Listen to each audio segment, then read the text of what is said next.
Wendy, thanks so much for joining us. Can you tell us what happened? When did you find out this trans athlete, Ana Caldas, was a biological male? Hi, Liz. Thanks for inviting me on the show. Yes, I did not find out that she was a biological male until 3 days after the conclusion of the competition when my friend Lynn sent me an article. An article, and that's it? I mean, so how does this make you feel about men competing in women's sports? He beat you by a little over 1 second in the women's 50-meter freestyle, but you paid your entry fees and airfare and hotel and all your training, trusting you be competing in a women's division defined by biological sex. Don't you deserve to know the truth before you step onto the blocks? I think so. I think there's definitely a policy that needs to be changed. Master swimmers, we do not compete for prize money. We do not have sponsorships. We compete for the love of the sport, and we expect fair competition. And I don't think that, so I'm not anti-trans, I'm not anti-LGBT. I had started to develop a personal relationship with Anna. We talked many times at the meet. She's very nice. But there are certain advantages that biological males have over females, and I think everyone deserves a lane. Everyone deserves the opportunity to compete, but it just needs to be in different categories. Men compete against women in separate categories for a reason. Hi everybody, welcome back to the channel. So we have a female swimmer who is speaking out, and she has spoken out in the past about having to compete against a male swimmer. Now this swimmer, I've done videos about him in the past. This is somebody who presented identification with the F marker, who entered into swimming competitions, not even as a transgender swimmer. I was able to find records on this person from as far back as 2009, because this person masqueraded as a female swimmer.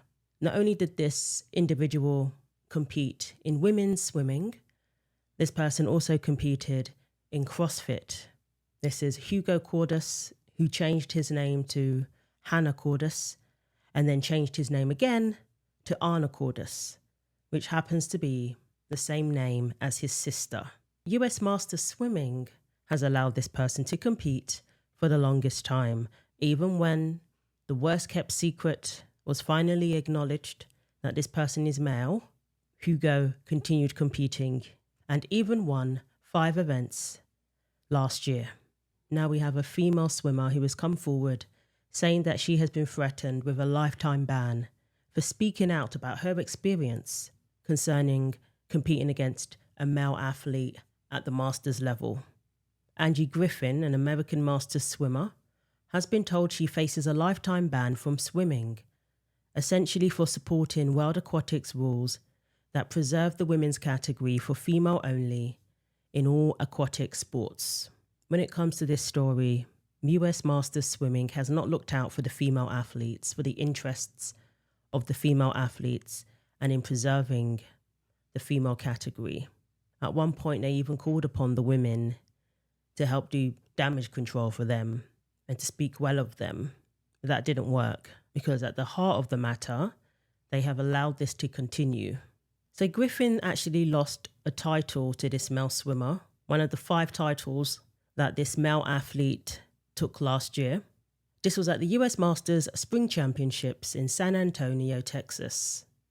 And this is when US Masters Swimming was put on notice, and there was an investigation by the Attorney General into the competition because they allowed a male swimmer to take 5 titles.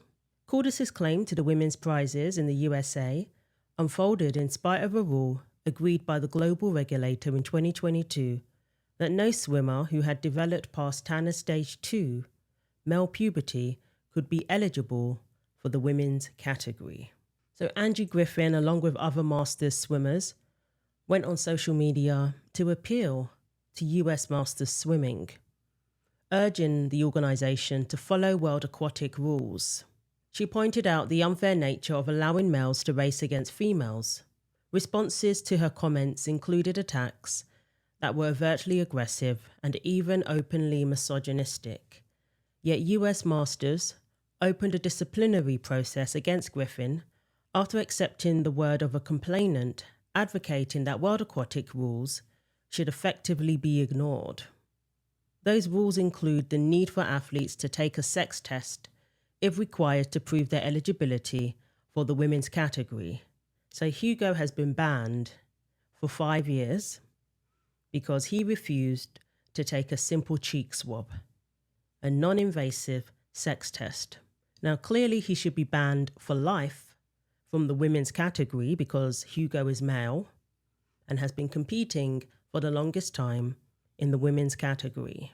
But what US Masters Swimming has done is turned around and threatened a female athlete with a lifetime ban because she spoke out about the injustice that she and other female swimmers have been subjected to, female swimmers who had titles taken from them by a male.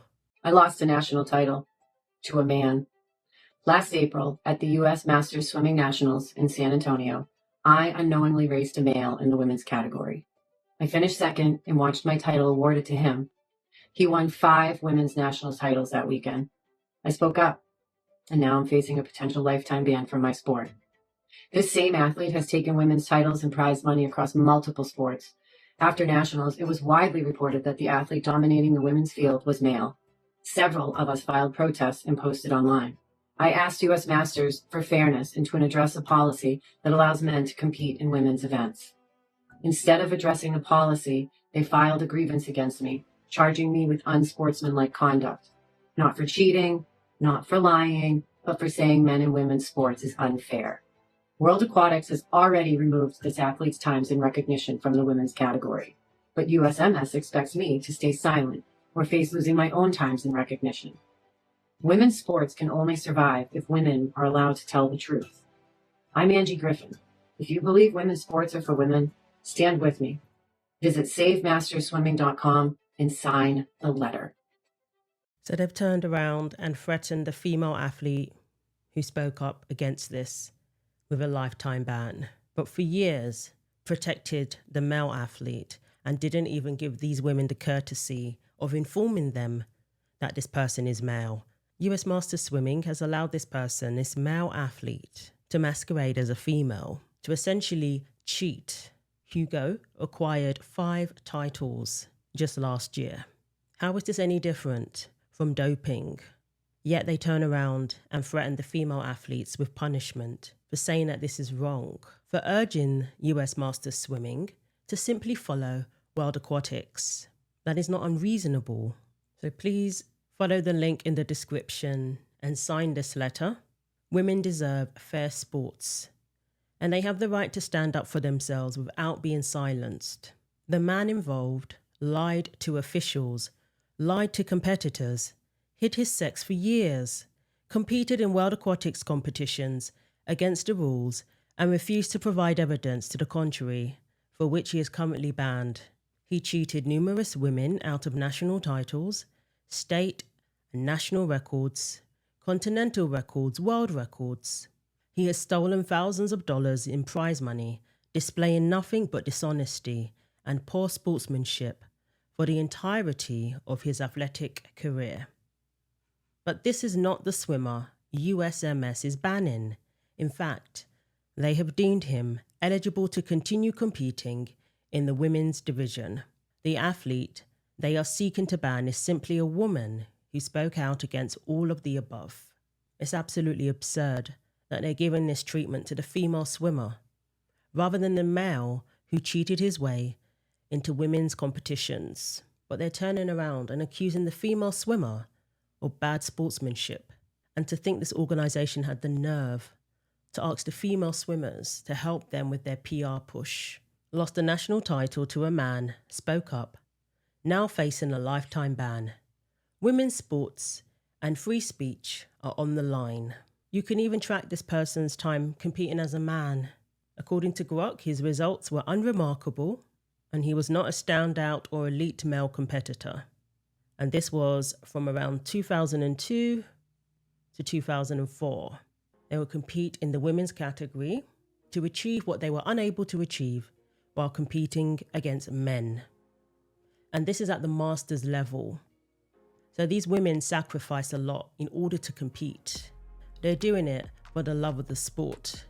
But that's now being taken away from them by male athletes and with sporting bodies who side with cheaters and do not support the women.